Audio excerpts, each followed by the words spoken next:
Hello, it's Keith here, and this is lesson 33 of the simple series of my 650 assembly programming tutorials. We're back on the NES again, and we're recreating a previous example. Now, in the past, we created an example which showed the Chibico mascot, that's my website's mascot here, as a collection of tiles to form a bitmap, and we showed it on the screen. And we've done that again here, but we're doing it in a slightly different way.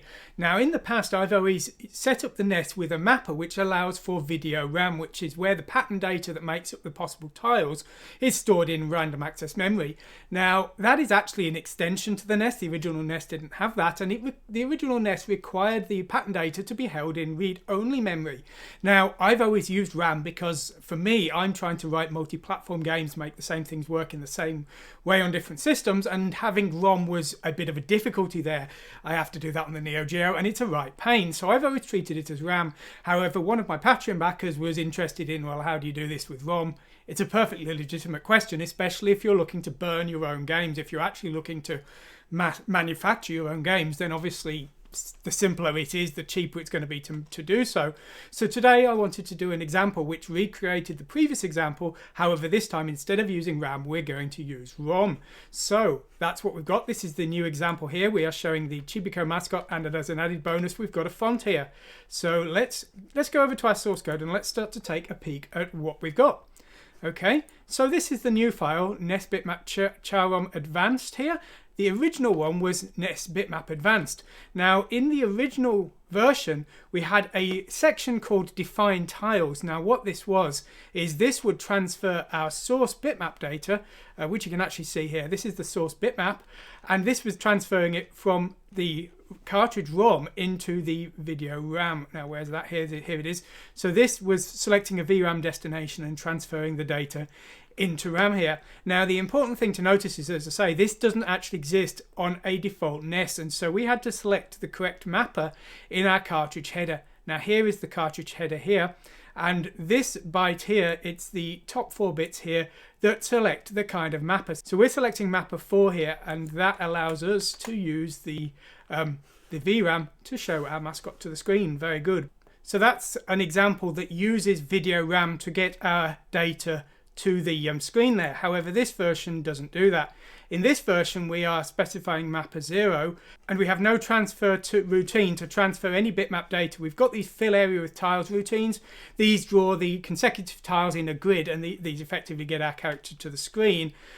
We have our bitmap data, however, this time our bitmap data is actually after the end of our ROM. Here is our cartridge footer here with our vectors for our interrupts, and then after that we have the actual character ROM, which is, it's actually in exactly the same format here. The source data was in the correct tile format for the NES, however it's now in this separate section here, and our emulator will actually load that in as video ROM. Now, let's go over and let's actually have a look at the format of our header and what we need to change.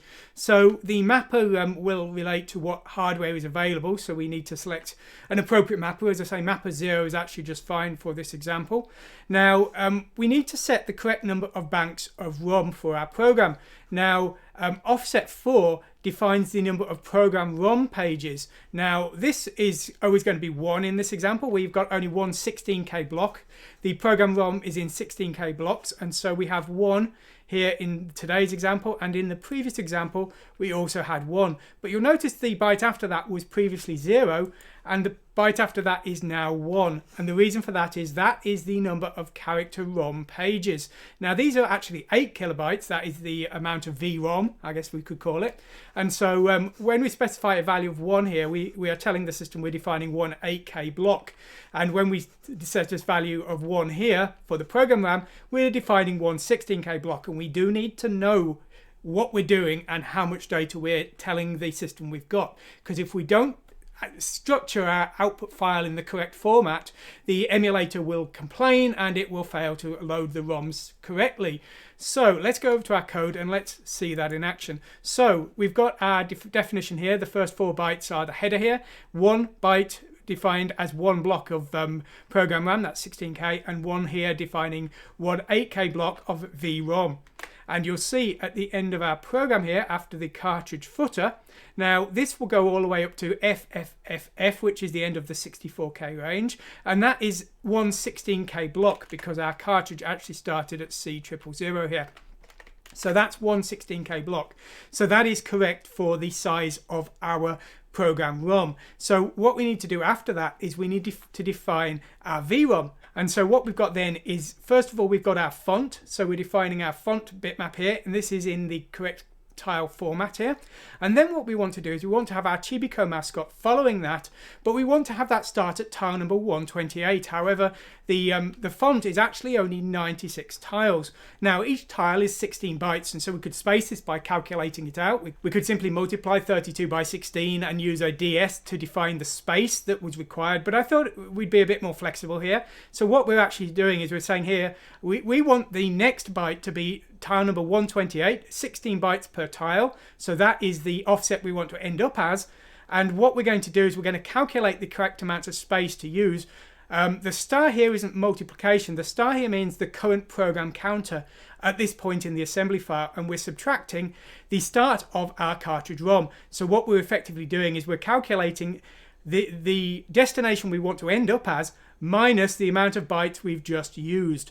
And so this means that this file here will be included at position 120 at tile number 128, byte number 128 times 16 within the VROM block. Now, why am I doing this? What we'd ideally want is a command like this, which would set our offset outside of the 64K range, because we've already passed FFFF, which is the limit of a 64K address.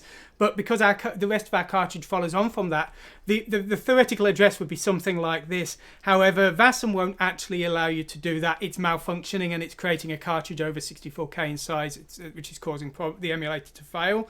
However, we can get the same result with this statement here, and actually some assemblers won't allow multiple org statements within the same file. Some might need you to do a reorg statement, and some of them, when you do a second org statement, there is no padding that occurs, and so sometimes you need to be a little bit flexible with the way you calculate offsets like this. Sometimes some assemblers an org statement will work fine, some they won't. I think on VASM in Z80 mode an org statement like that is actually legitimate and will work, but as I say, in 6502 mode it doesn't seem to. So I'm using this statement here, which correctly creates the offset that I need for the second set of data, but there is another offset that I need as well.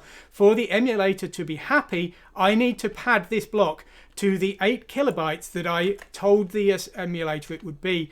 This second byte here is defining one block of character ROM, and that one block is 8 kilobytes. And so if I don't make sure the ROM is the correct size, it will fail. And so once again, we've got a DS defined space here, and we're defining 8K of space minus the amount of data we've already defined, which I'm actually calculating by subtracting the end of the character ROM block from the start of the character ROM block, effectively the length of the character ROM block. And that will correctly create the space that I need to finish this cartridge.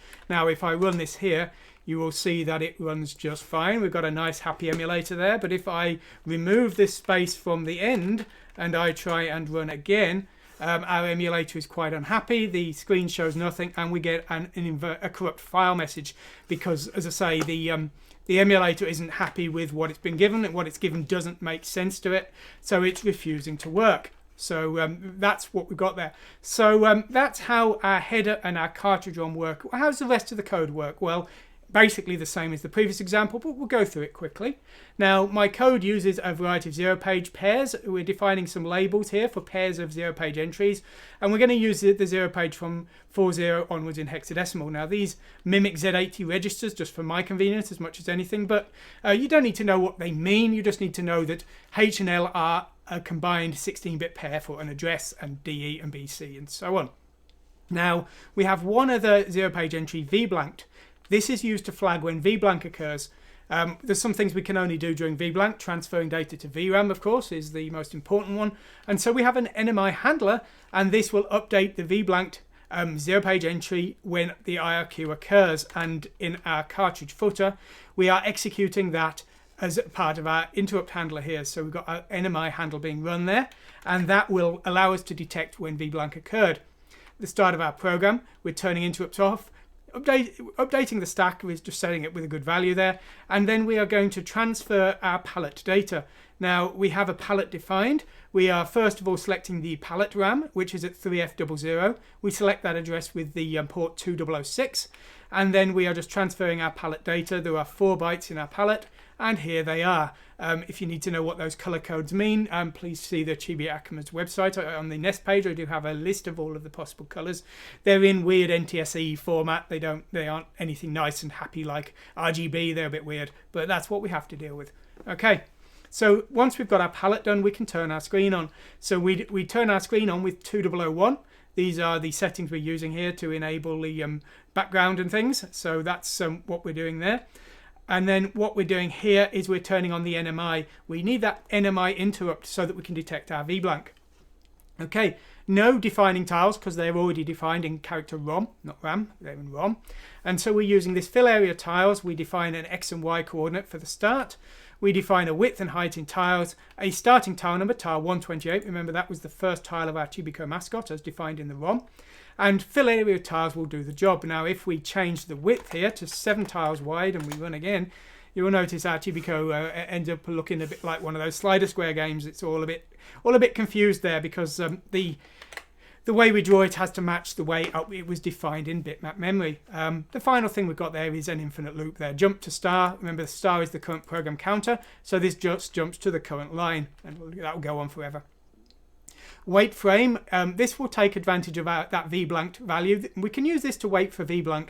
So we are resetting the VBlank entry, and then we're waiting for it to change here. So we can just run this whenever we need to be in VBlank for writing data to VRAM. It's a crude way. An alternative is to write stuff in during the VBlank interrupt. I've got other examples that are much more complex that do that. See, my Mintile example would be a good one for that. Or the Photon example where I did bitmap drawing. Anyway, so we've got a get VDP screen pos command here. This will calculate a VRAM destination and select it from an XY coordinate in the BC0 page entries. Now B is the X pos and C is the Y pos, and we're effectively multiplying the Y pos by 32, adding the X position here, and then we are effectively setting the offset of 2000 in hexadecimal. That's the VRAM start of the tile map definition. That is the tile entries that make up the visible screen, and we are selecting that VRAM destination with port 2006. We write the high byte first, then the null byte, and that will select the VRAM destination, and we use that as part of our fill area with tiles that we use to draw the Chibico to the screen.